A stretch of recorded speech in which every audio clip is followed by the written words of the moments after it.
নমস্কার। জানতে চাই রাজ্যবাসী অনুষ্ঠানে আপনাদের প্রত্যেককে জানাই আরও একবার স্বাগত। এই মুহূর্তে আপনাদের সঙ্গে রয়েছি আমি বিশ্বজিৎ।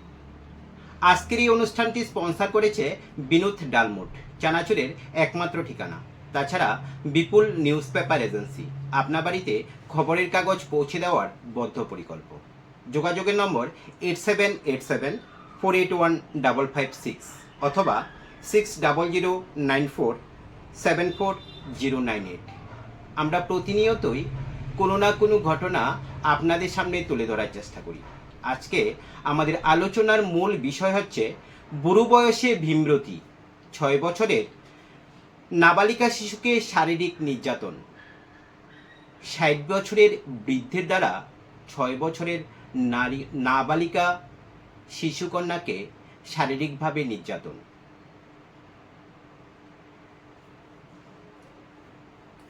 কোথায় থেকে আসে এমন মানসিকতা এই বৃদ্ধ বয়সে?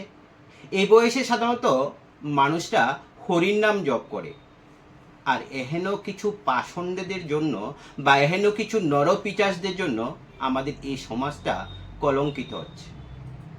জানা যায় মধুপুর এলাকার চণ্ডীচরণ সরকার ওই এলাকার 6 বছরের একটি শিশুকন্যাকে বাড়িতে টিভি দেখবে বলে নিয়ে আসে এবং ওই শিশুকন্যাটির মাকে বুঝিয়ে সুঝিয়ে বলে শিশুকন্যাটিকে তার বাড়িতে পাঠানোর জন্য। যথারীতি ওই শিশুকন্যাটির মা শিশুটিকে ওই বুদ্ধা চণ্ডীচরণ সরকারের বাড়িতে পাঠান। মেয়েটি ঘরে নিয়ে আসে, প্রথমে দরজা জানলা বন্ধ করে দেন। তারপর ওই পাষণ্ড নরপিচাসটি ছোট্ট শিশুটির উপর পাশবিক অত্যাচার শুরু করে। চিৎকার করতে থাকে ওই ছোট্ট শিশুটি। চিৎকার শুনে ছুটে আসে ওই শিশুটির মা। ঘরের ভিতরে গিয়ে দেখতে পায় ওই নরপিচাসের আপত্তিকর অবস্থা। সঙ্গে সঙ্গে শিশুটিকে নিয়ে বাড়িতে চলে যান ওই মা। শিশুটি তার মাকে সমস্ত ঘটনা খুলে বলে। তারপর ওই শিশুটির পরিবারের পক্ষ থেকে পাড়ার প্রধানের কাছে বিস্তারিত ঘটনা জানান। কিন্তু ওই প্রধান থেকে কোনো সদুত্তর না পেয়ে 24 ঘন্টা পরে তারা থানায় দ্বারস্থ হন। অভিযোগ পাওয়ার সাথে সাথে পুলিশ এই পাষণ্ড চণ্ডীচরণ বাড়িতে চলে আসেন, কিন্তু এই পাষণ্ডকে খুঁজে পাওয়া গেল না বাড়িতে। গত শুক্রবার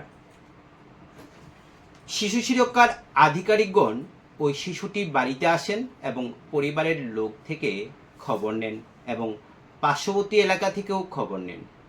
তারা এই ঘটনার তীব্র নিন্দা জানান। জানা যায় চণ্ডীচরণ সরকার বর্তমানে ত্রিপুরা সরকারের কৃষি বিভাগে কর্মরত।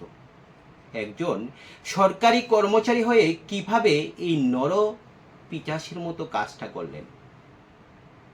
অনেকের ধারণা হয়তোবা এই সকল পাষণ্ড লোকের কাছে নিজের মেয়েরাও সুরক্ষিত নয়, না হলে ছোট্ট একটা নিষ্পাপ ফুলের মতো মেয়েকে কিভাবে নিজের লালসার শিকার করলেন?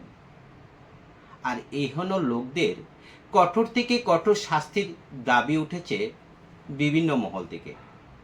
তবে এই পাষণ্ড নরপিশাচের শাস্তি আদালতে জেল জরিমানায় যথেষ্ট নয়, কারণ তাদেরকে জনতার হাতে ছেড়ে দেওয়া, অর্থাৎ আইন নিজের হাতে তুলে নেওয়াই শ্রেয় বলে মনে করছেন অনেকেই। কারণ তাদেরকে যদি উপযুক্ত শাস্তি না দেওয়া হয় তাহলে ভবিষ্যতে তারা এরকম কাজের পুনরাবৃত্তি করার চেষ্টা করবে। সেজন্য এই নরপিচাসদের উপযুক্ত শাস্তি দেওয়া দরকার, যেখানে নিজের নাতনির সমবয়সী একটা ছোট্ট মেয়ের সঙ্গে এই জঘন্যতম কাজ করতে পারল। জানা যায় আজ প্রশাসনিক পক্ষ থেকে ওই বুদ্ধ চণ্ডীদাসকে গ্রেপ্তার করেছে বলে খবর সূত্রে জানা যায়, কিন্তু এই বুদ্ধ চণ্ডীদাসের কঠোর থেকে কঠোর শাস্তির দাবি উঠেছে বিভিন্ন মহল থেকে।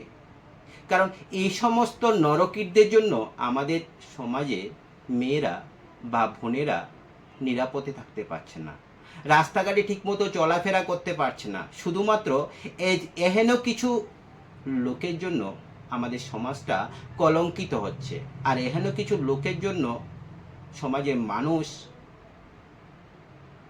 বৃদ্ধ অনেক লোকের দিকে আঙুল তুলছে। এখন দেখার বিষয় হচ্ছে রাজ্যের প্রশাসন এই বুদ্ধ চণ্ডীদাস সরকারকে কীরকম শাস্তি প্রদান করেন। আজকের মতো আমাদের অনুষ্ঠান এই পর্যন্ত। আমাদের পরবর্তী বিভিন্ন এপিসোডগুলো দেখার জন্য চোখ রাখুন প্রীতি বার্তার পর্দায়। নমস্কার, শুভরাত্রি।